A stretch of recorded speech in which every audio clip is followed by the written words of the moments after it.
இந்த வாராகி இடகலைய ஆளும்போது என்ன ஆயிடும்னா, பாருங்க நம்மளோட right part of the brain ஆக்டிவா இருக்கும். Right part of the brain எப்பவுமே வந்து சடன் ஆக்ஷன், ஆக்ஷன் ஜோன். அந்த ஜோனை ஆளுபவள் இந்த வாராகி.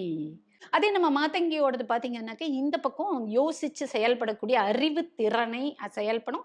நிதானமாக, ஆழமாக, அழுத்தமாக யோசிச்சு, இத தான் செய்யணும். இப்படிதான் செய்யணும்னு ரூல்ஸ் போட்டு, அது வழியா அழைச்சுட்டு போறது மாத்தங்கி. இப்ப இவங்க 2 பேரும் சேர்ந்து சேரும்போது, சுழுமுனையில இருக்கக்கூடிய லலிதா திரிபுர சுந்தரி, தன்னுடைய பாகத்த கரெக்ட்டா எங்கெங்க எத எத பண்ணணுமோ, அத பண்ணி முடிச்சுடுவா. இந்த 3 கலையுமா இருக்கக்கூடிய இந்த திரிசூலம் இருக்கு இல்லையா? இந்த திரிசூலம் நமக்குள்ள இயங்கும்.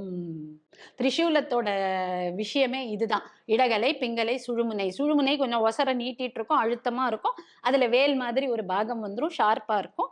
இந்த 2 கலையும் அழகா இப்படி விரியும். இதுதான் திரிசூலத்தினுடைய ரகசியம்.